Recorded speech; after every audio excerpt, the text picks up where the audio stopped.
Es que no he Un entendido. momentillo. Espérate. Aquí. Ya te he dado permiso para que compartas. No, no te dejo. Estoy siendo muy rollo. No, no, eso es muy interesante. Y como te Estábamos veo así, No, no, te no. veo increíble, así, digo, increíble. se me va a dormir en persona. No, que va, que va, Qué que va. va. No. Venga, pues cuando quiera comparto pantalla. Sí, sí, sí, sí, sí, ya, ya, ya, ya. Fíjate, Ya estábamos está aquí. grabando y todo. Vale. Bien, como decíamos antes de este breve KitKat, pues eh, una de las cosas que me ha llamado mucho la atención investigando sobre el tema es precisamente un estudio oftalmológico que realiza un individuo de Estados Unidos en el que eh, llega a cuatro conclusiones básicas, ¿no? Y entonces, la primera, que no hay que ser muy listo para ello, dice, el primero de ellos es que se trata del rostro de una dama con ausencia de cejas y pestañas. Después veremos, cuando hablemos de algunos de los aspectos históricos, veremos que se relaciona con un tipo muy determinado de clase social, el depilarse las cejas y las pestañas, ¿no?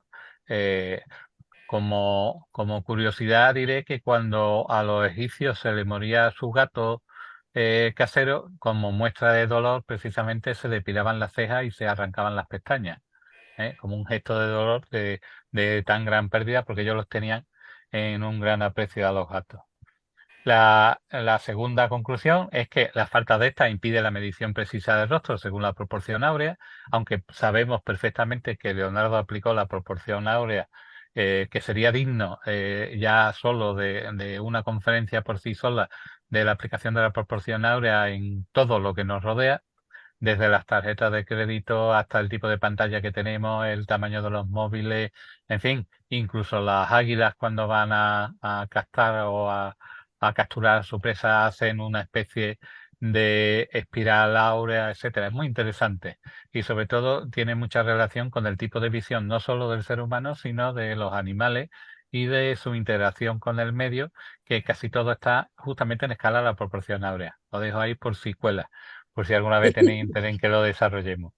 El tercer hallazgo oftalmológico es la presencia de y aquí viene la palabreja, santelasma en la piel periorbitaria. Como uno cada vez que tiene una duda acude a la espasa, pues mira, los antelasmas son unas lesiones en forma de pequeñas placas con un color amarillento que aparece en la piel de los párpados superiores e inferiores y por lo general no afectan a la órbita del ojo. Se trata de pequeñas acumulaciones de grasa que se forman en la capa superficial y media de la piel del párpado.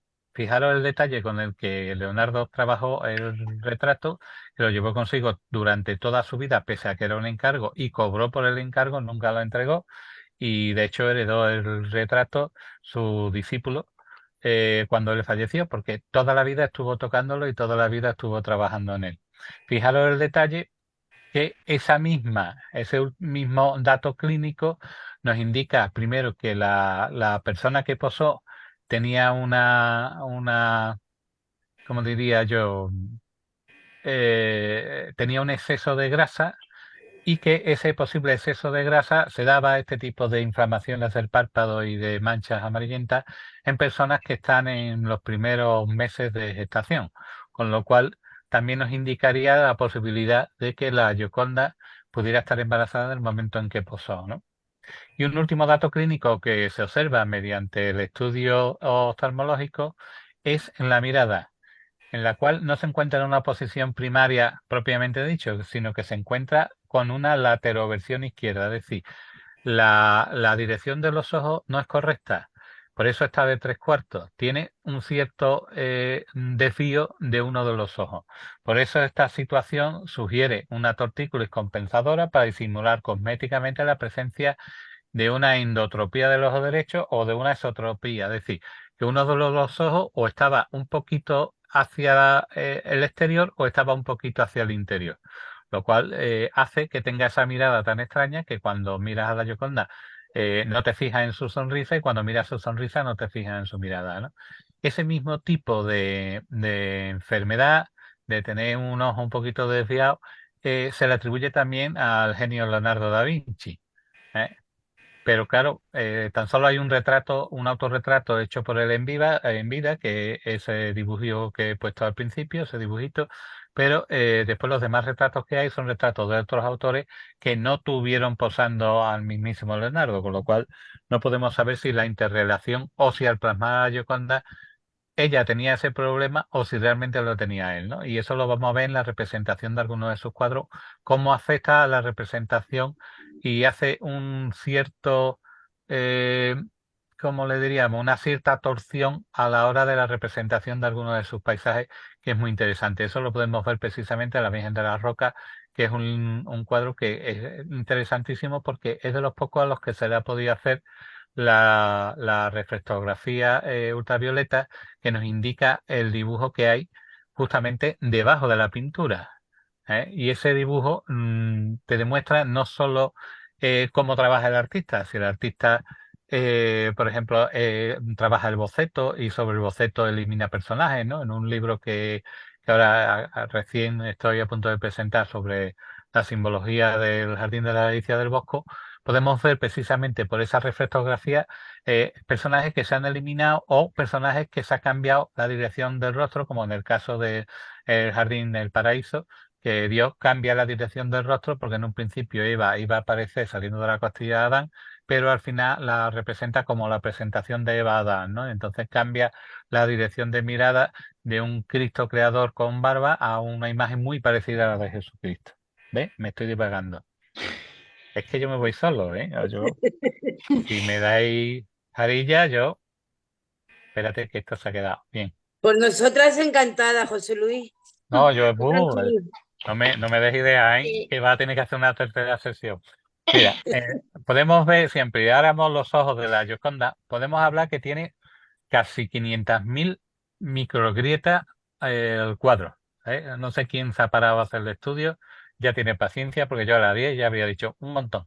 Pero dice que un estudio americano que tiene más de 500.000 grietas, microgrietas, y lo podemos ver tan solo en este espacio, podemos ver miles de ellas. Bien, en la pupila del ojo derecho aparecen las letras LV, que podrían ser las iniciales de Leonardo da Vinci.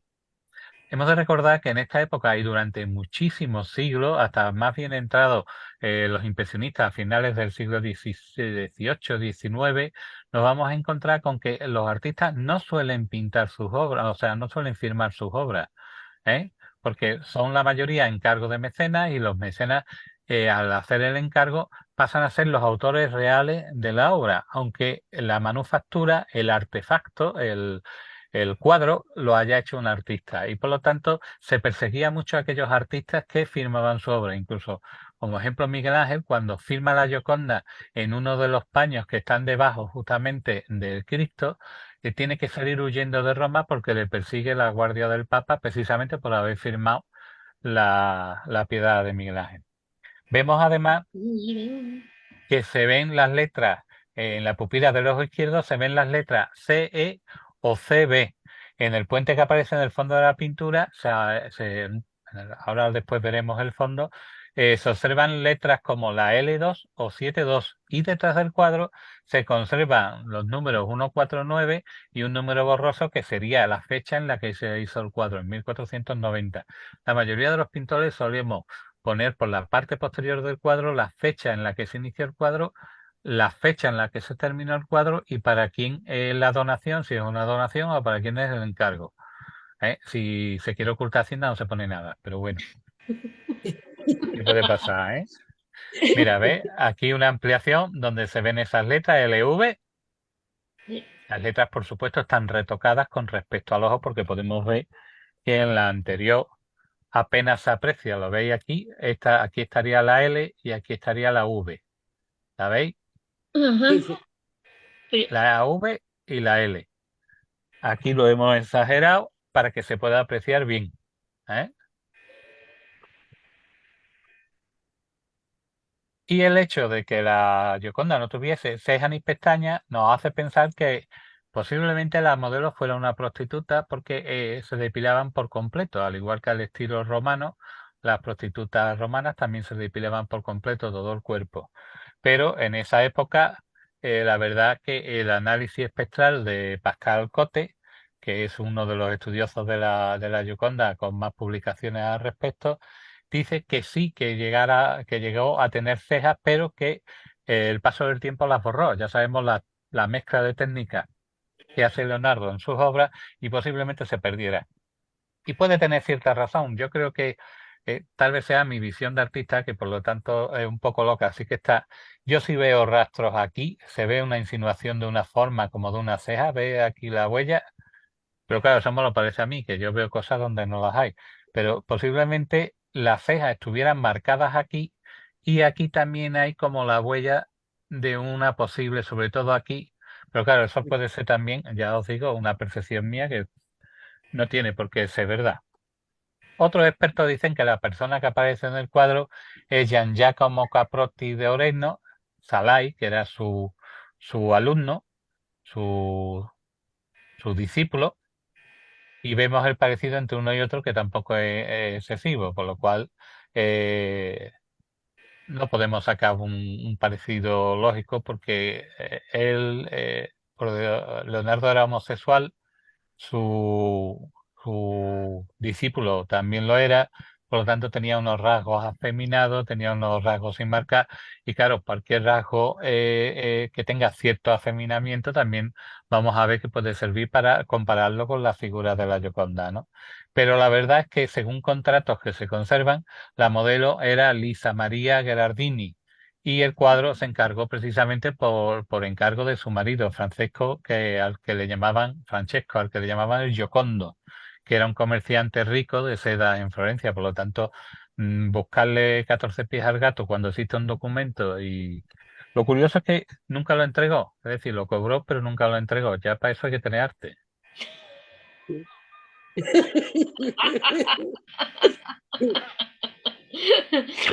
Existen al menos tres Giocondas, de las cuales dos sí existe la certeza de que son pintadas por Leonardo.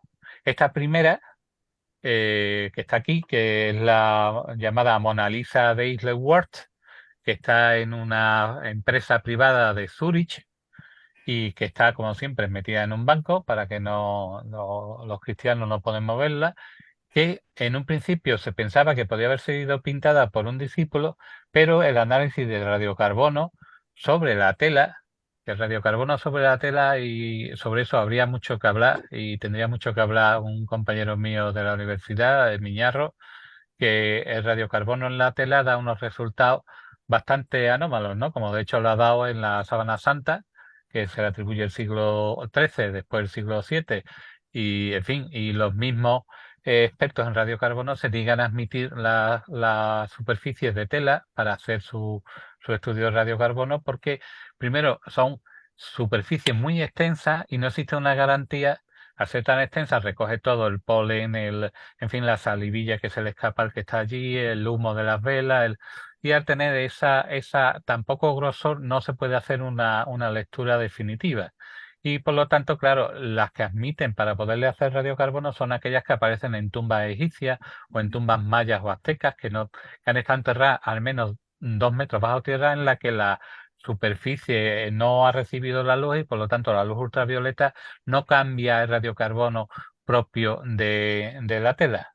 Entonces, realmente se le atribuye que este cuadro se pintó antes que la Mona Lisa y que puede ser entre 1410 y 1450, que es una de las tres Giocondas de las dos que se le atribuyen realmente a Leonardo. Esta que se conserva en el Museo del Prado es una copia de la Gioconda que durante muchos años se pensó que era una falsificación y por eso estaba guardada en los bajos del Museo del Prado, pero que después de realizar estudios por infrarrojo se llegó a la conclusión de que la tela pertenecía a la misma época. Pero claro, todos conocemos muchos falsificadores que compran cuadros de determinada época para raspar la pintura, esos mismos pintores, esos mismos pigmentos, aplicarlos con barnices realizados, envejecidos, enterrados en tierra y demás, y para pintar una pintura que la lectura precisamente de infrarrojo y de radiocarbono nos da una lectura idéntica en la antigüedad, aunque sea una obra nueva pintada. Por eso se tenían muchas dudas con respecto a este retrato. Este retrato se le atribuye a discípulos de Da Vinci como el que hemos hablado, que era su amante, Andrea Salai, o Francisco Merci. Y en 1212 se descubrió, porque la original, y ahora veremos una imagen que lo representa, se descubrió que el fondo negro fue añadido en el año 1750 y por debajo se conservaba un paisaje idéntico de la Gioconda del Louvre, pero con una característica de estereotopía, es decir, de 3D. Ahora lo veremos, lo desarrollaremos para que se vea, por ejemplo, cómo incluso podríamos determinar la situación del alumno cuando estaba el maestro pintando la Gioconda y el alumno estaba pintando a la copia. Vemos aquí cómo era el cuadro antes de la limpieza y el cuadro cómo quedó, que se viene aquí detrás. Podemos comparar, ¿veis? Cuando se limpia y se quita esa negrura, vemos que los paisajes son similares. ¿Lo veis? Son muy similares. ¿Qué diferencia hay entre este y este? Pues una diferencia de 10 grados de visión. ¿Qué significa esto? Ahora lo vamos a ver. La copia tiene un fondo exactamente igual de la obra del Louvre, pero tiene un zoom del 10%, es decir, está más acercado y está desplazado en el espacio un 10%, con lo cual en un lado estaría Leonardo o la obra y en otro lado estaría el alumno, con lo cual hace una visión estereoscópica. Es como si la visión que tiene si cerráis un ojo, tiene una visión, si cerráis el otro, tiene una visión movida un poquito hacia un lado. Pues eso se desarrollaron con las cámaras. Esto fue muy famoso a principios del siglo XX, la fotografía estereoscópica, que te ponían unas gafas, te situabas y tú la veías con una sensación de tridimensionalidad. Pues eso es lo que podemos observar entre la Gioconda del Prado y la Gioconda del Louvre, ¿no? Precisamente esa distancia, ese zoom, esa cercanía de uno de los ojos y esa bidimensionalidad o tridimensionalidad. Ese la desarrolla mucho el pintor Salvador Dalí en muchas de sus obras en las que precisamente, si vais al Museo Dalí, podéis ver unas obras que están situadas una al lado de otra y que tienen un punto muy determinado donde hay unas gafas. Tú las ves a través de esas gafas y adquieren inmediatamente tridimensionalidad, es decir, adquieren corporeidad. Y ya está. Mira, qué breve. Esta ha sido más cortita. Venga, pregunta. Impresionante, José Luis. Te digo una cosa, Dime. de hace muchísimo tiempo que me interesa muchísimo la figura de Leonardo da Vinci. Me encanta de ver los vídeos en lo que de que hay por YouTube y tal, analizando el contenido de sus obras, los cuadros, pero nunca he visto un estudio tan puntillista, tan como el tuyo. Me ha encantado. Wow. Gracias, pues encantado, vamos. Ya te digo, tenía otros dos cuadros seleccionados, pero se me ha echado el tiempo encima. Digo, estas criaturas no las voy a tener yo 2 horas. Bueno, no te creas, las presentaciones de mis libros, tengo a mi público cansino 2 horas sentado allí aguantando mecha. Pero vamos, procuro que sea lo más entretenido posible. Dentro de lo árido no he querido meterme en estudios de reflectografía, de enseñar los dibujos de base, que sería muy interesante, la verdad. Pero claro, yo entiendo que eso le interesa más a un artista o a un restaurador. Yo tengo las dos carreras, eh, que son procesos en los que tú entiendes cómo ha sido realizada la obra de arte, ¿no? De hecho, yo soy una persona que está en contra de los museos tal como están concebidos, porque nosotros algunos artistas tenemos la necesidad de ver el reverso de los cuadros, de ver los cantos de los cuadros, en fin, para poder aprender sobre el tipo de sarga que tiene el lienzo, sobre la antigüedad, si tiene manchas, si no las tiene, y eso nos va a indicar mucho sobre el proceso de elaboración del cuadro. Yo comprendo que eso es árido para la persona común, es árido, ¿no? Entonces, no sé yo cómo quitar esto de compartir esto para que se me vea el careto. Decidme dónde le doy. Y más, Ay, ¿Eh? quitándolo. de compartir tu... Sí, se pongo uso compartir, pero no le... Espera, Bueno, espera. A ver si, a ver si ahora. Quita, a ver si lo puedes quitar, si no, pues nada. Es bueno, que... no pasa nada. Uso compartir, grabando, no. Bueno, da igual, no pasa nada, está bonito el hombre. Bueno, el hombre de Vitruvio ni te cuento, es decir, tiene para echar 2 horas nada más que la representación y la importancia que ha tenido a la hora de poder desentrañar parte de las matemáticas incluidas dentro de ese fenómeno, ¿no? Dentro de ese desarrollo tan simple y tan complejo a la vez, ¿eh? Entonces, él solo ya se llevaría una charla de 1 hora y media, 2 horas perfectamente, ¿no? Y es eso, es la genialidad de Leonardo, no por su obra, porque tiene una obra muy corta, muy escasa, y además él trabaja, mira, él trabaja como hacía Buñuel, ¿no? La pintura, y es curioso porque dos grandes artistas de la historia, como son Leonardo y Miguel Ángel, coinciden los dos en que ellos no se sienten pintores, ellos son uno escultor y otro investigador, un curioso realmente Leonardo. Y entonces él considera su pintura como una pintura alimenticia, ¿no? Como hacía Buñuel algunas obras que él decía que estos son para comer, son películas alimenticias. Pues justamente, no sé el censo de obra que tendrá Leonardo, pero no creo que supere la treintena o la cuarentena, no creo que pase de 40 obras y todas son precisamente por encargo específico.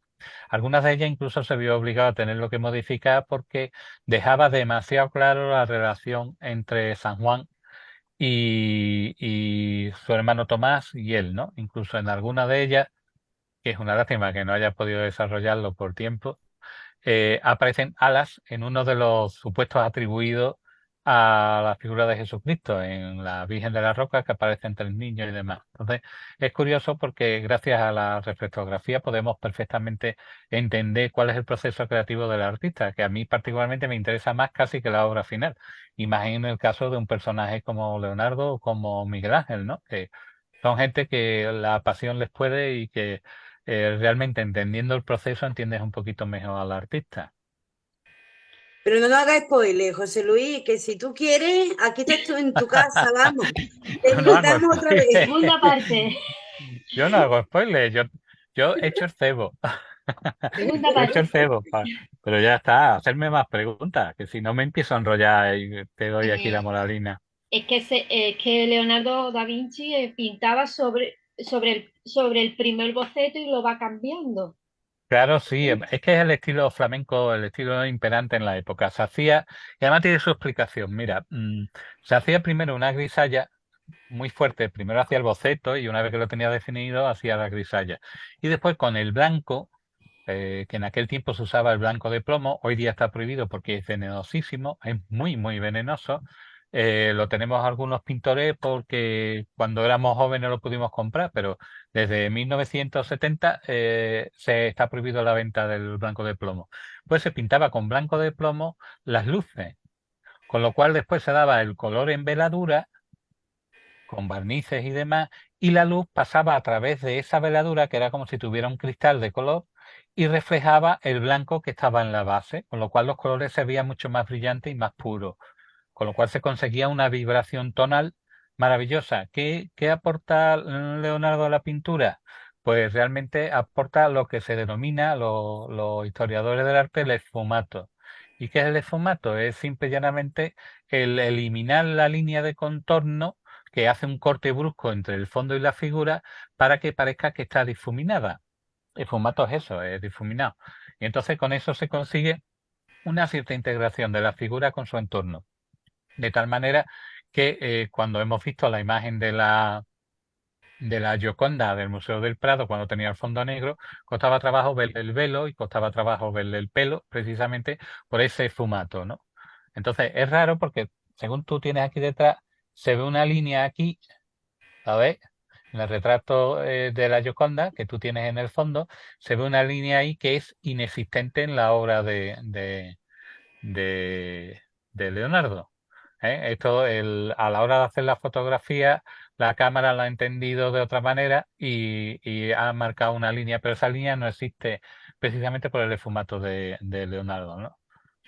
No hay una diferencia entre lo que es el velo y lo que es el pelo. En efecto, se va confundiendo y se pierde incluso con el fondo, ¿no? Entonces queda una cierta vaporosidad, que esa vaporosidad, fíjate tú, él está en Florencia y muere al final en Francia, me parece recordar, y en España está en Madrid Velázquez, 40 años después, y hace esa misma técnica en sus paisajes. En los paisajes que pinta al fondo de las figuras. En las figuras sí hay un contorno bien definido y demás. Pero es curioso, podríamos establecer casi un paralelismo entre las Meninas y el cuadro de la Última Cena por la perspectiva, la intencionalidad, cómo va dividiendo en bloques y cómo cada bloque tiene un significado distinto. No hemos querido entrar en simbología profunda porque la posición de los brazos, de las manos, porque ya eso eh, os dormí directamente. Es decir, eso cuando tengas un problema para dormirte, me pones a mí la conferencia esta y la charla y ya. Y venga, más preguntitas. Vamos a agotar el tiempo, ¿no? Quedan. Total. A mí me ha quedado todo súper trilladito, vamos. Sí, bueno. La Ah, verdad, porque ya sería para empezar a mirar eso, la Virgen de la Roca y tal, pero ya eso ya sería para el próximo, para el próximo. claro, pues ya sabéis, cuando queráis me avisáis con tiempo y hacemos las dos que yo me he quedado con ganas de hacer, que son además interesantísimas porque ahí sí tenemos la reflectografía, podemos ver el dibujo de base que hizo, podemos ver los elementos que eliminó, cuáles transformó para evitar precisamente que le cayera encima la Inquisición y en fin, podemos, sí, es un mundo apasionante esto de la simbología de los cuadros. Yo ahora estoy liado con la simbología de la Capilla Sixtina y ahí intervienen todo tipo de iconografía, de los colores son importantísimos, el doblez de los paños, lo que significa, algunas representan letras hebraicas, porque no es la Capilla Sixtina no es un canto a la religión cristiana, es un canto a la religión hebrea.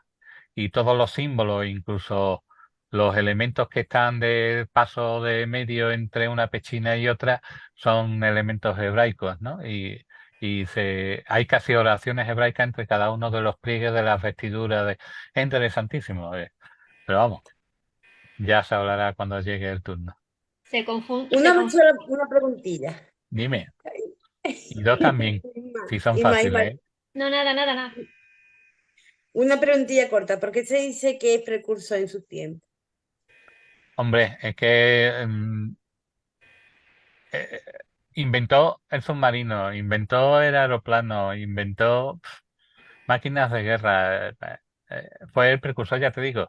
Fue el que indicó a los científicos por qué el cielo es azul, por qué el cielo es azul. Y él adelantó la teoría, incluso en sus representaciones del agua. Hace poco, la Universidad de Manchester, me parece recordar, porque para mí las universidades americanas son todas iguales, la Universidad de Manchester desarrolló la teoría porque en un apunte de Leonardo había una gota de agua que no hacía el recorrido de las demás. Y ahora la han podido explicar mediante el proceso cuántico y demás, han podido explicar eso que Leonardo observó en la naturaleza, es decir, que el agua corría en una dirección, pero que de cada X direcciones se creaba una gota que iba en sentido contrario, contra la ley de la naturaleza. Y sin embargo, ahora mismo lo han explicado, vamos. Han tardado, pues fíjate, 5 siglos en poder llegar a la conclusión que llegó Leonardo simplemente observando la naturaleza. Es un niño que creció en la naturaleza con un hombre mayor, un abuelo, y que le enseñó a admirar la naturaleza, a contemplar los fenómenos que ocurrían en los cielos, a contemplar los animales. Y él, como Gaudí, pues basó parte de la estructura de sus instrumentos en las estructuras óseas de los animales. Como estas patitas, yo que tengo perritas, y estas patitas tan finas, tan chiquitinas, pueden aguantar un cuerpo así rechonchete. Pues lo aguantan y es precisamente porque la arquitectura de la naturaleza es la mejor arquitectura, no la de estos tíos que nos meten bloques de hormigón, sino la naturaleza es la gran maestra que nos indica. Pues Leonardo lo que hacía era observar el vuelo de los pájaros, correr el agua, una cosa muy bucólica, pero que después el tío sacaba sus conclusiones, las apuntaba y llegaba a eso, al desarrollo de máquinas de guerra, en fin. Es lo que se llama hoy día un polímata que representa un ser humano que tiene interés en todos los campos del saber. Cualquier cosa a él le inspiraba y realmente ahí lo tenemos, ¿no? Es precursor en todos los sentidos, incluso en el tema de la pintura, no queriendo ser pintor, porque ya te digo, él lo usaba como alimento por los encargos para poder seguir investigando y Miguel Ángel firmaba como escultor. A él le encargan la Capilla Sixtina en contra de su voluntad. Interesante, interesante. Un nivel de inteligencia muy, muy por encima de la media, Sí, normal. ha habido gente que incluso ha dicho que era extraterrestre. Sí, sí, sí, pero vamos, eso es por decir, aquí se puede decir esto, pero no, hombre, verás, yo no, yo creo que no es que fuera un hombre muy inteligente, que seguro que sí, tendría un nivel por encima de la media, sino que yo creo que era un gran curioso, yo lo defino como un gran curioso, y entonces el tío lo que hacía era que observaba y hacía lo que no hacemos hoy día. Hoy día todo el mundo tiene prisa, todo el mundo las cosas, ya ves, nosotros estamos pendientes de un reloj, el otro, de no sé qué. Bueno, esto es para sentarse con una copita y ponerse a charlar, ¿no? Pero todo el mundo tiene prisa, él no. Él se crió en la naturaleza y él lo único que hacía era observar. Y meditaba sobre lo que observaba y eso tenía después sus resultados. Es decir, inventa una máquina que imita el vuelo de los pájaros y que además logra planear un número de metros. Después se atribuyen los hermanos Wright el invento de él, pero realmente fue Leonardo el primero que lo hizo. Y como eso nos vamos a encontrar, por eso él es precursor, evidentemente. Hombres como él de Renacimiento, pocos. Pocos, por desgracia, ¿eh? Porque realmente él se inventa una máquina de guerra es porque él recibe el encargo de hacerlo, pero no creo que en su espíritu ni en su naturaleza estuviera el desarrollo de la guerra o de otro tipo de cosas, no creo. Es un hombre que está con la naturaleza y la representa de manera salvaje y simbólica. No hemos entrado en la simbología del fondo de los fondos de los paisajes de Leonardo, que también son muy curiosos y que algunos, como el Bosco, va a representar en algunos de sus cuadros, en el fondo de algunos de sus cuadros. Es que todos beben unos de otros y yo bebo de todo. Porque para eso están. Para eso están los cuadros, para estudiarlos. Claro, los cuadros superan al artista. Cuando la gente dice, no, los cuadros en general, algún tipo de cuadro, porque hoy día cuadros hay mucho y de muy mala calidad y de muy mala factura. Pero cuando el cuadro es razonado, cuando el cuadro es meditado, ya hemos visto las leyes compositivas que hizo Leonardo simplemente para desarrollar una escena. Eso no se hace por casualidad, es decir, esas triadas que hay ahí impuestas, esas líneas en las que están todas las cabezas, eso no es por casualidad. Cuando un cuadro se hace, supera al artista y no solo supera al artista, supera lo que está establecido en esa imagen y se carga de simbología, llegando a ser casi, ¿cómo te diría yo? No me sale la palabra, pero como un hito, ¿no? Un hito en la historia en el sentido de que rebasa por la derecha del artista su intención y lo que quisiera expresar. Por eso perduran en el tiempo. Claro, de los del siglo XX poco va a perdurar, primero porque están hechos con unos materiales patéticos y segundo porque no hay cariño con la obra y por lo tanto que artistas como Tapie tuvieran que llevar su propio restaurador ya te indica que si haces una obra para que dure 2 años, para mí eso no es arte, eso es vamos a inventar cosas. Esta gente hacían una obra para que durara, fíjate, si tuve un cuadro de Rubén, algunos, en los últimos estudios que se han hecho de la oxidación de las pinturas de Rubén, algunos todavía están oxidando, es decir, el óleo, al contener aceite, el aceite para que seque tiene que oxidar, tiene que absorber oxígeno, pues resulta que todavía están oxidando algunos de los cuadros de Rubén, y eso que Rubén tenía un taller que le hacía la mitad de los cuadros. Él llegaba, tocaba la cara, tocaba las manos y ya estaba el encargo fuera. Entonces, imagínate la perfección y el cuidado que se ponía en este tipo de obras, no solo en ¿Se las tiene, preparaciones. Dime. se tiene idea, José Luis, perdóname que te interrumpa, ¿se tiene idea No. de sobre cuánto tiempo tardaría en cada de eso, en cada cuadro? ¿Se puede saber eso? ¿Pero de quién? Por ejemplo, De Leonardo da Vinci, en la Sagrada Leonardo. Cena. Leonardo estuvo con la Gioconda toda su vida. Donde quiera que iba la llevaba y seguía tocándola. Es decir, podrá tener capas y capas de pintura la Gioconda. Eso está hecho en un tablero de madera de tilo y por lo tanto tiene el problema que tienen las maderas, que tiene sus grietas, precisamente por reventamiento, por la absorción de la humedad, tiende a dilatar y entonces se producen grietas en la superficie de la capa pictórica, en fin, pero tiempo. Leonardo le llevó toda su vida. La Sagrada Cena, no recuerdo, pero creo que fueron 4 años.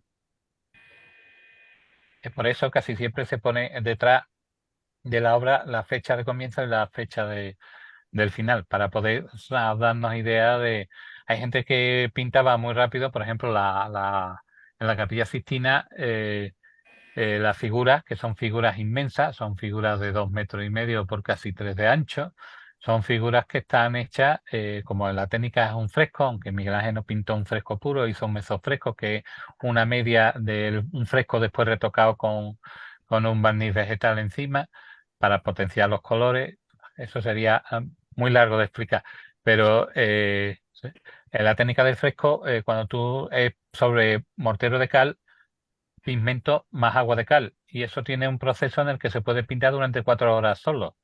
Después ya la cal escupe el pigmento y por lo tanto no se puede seguir pintando. Entonces, cada una de las jornadas que se denomina así, se pueden ver, se pueden leer perfectamente en cada una de las figuras de Leonardo, con lo cual podemos saber los días o las jornadas que empleó en cada una de sus figuras. Entonces, es como un libro abierto, ¿no? Es magnífico. Son cosas que a los que nos gusta la pintura o vivimos de ella o somos cocinillas, como se nos llama despreciativamente dentro del mundo artístico, pues nos llama la atención y nos gusta investigarlo, saber cuánto tiempo, la complejidad.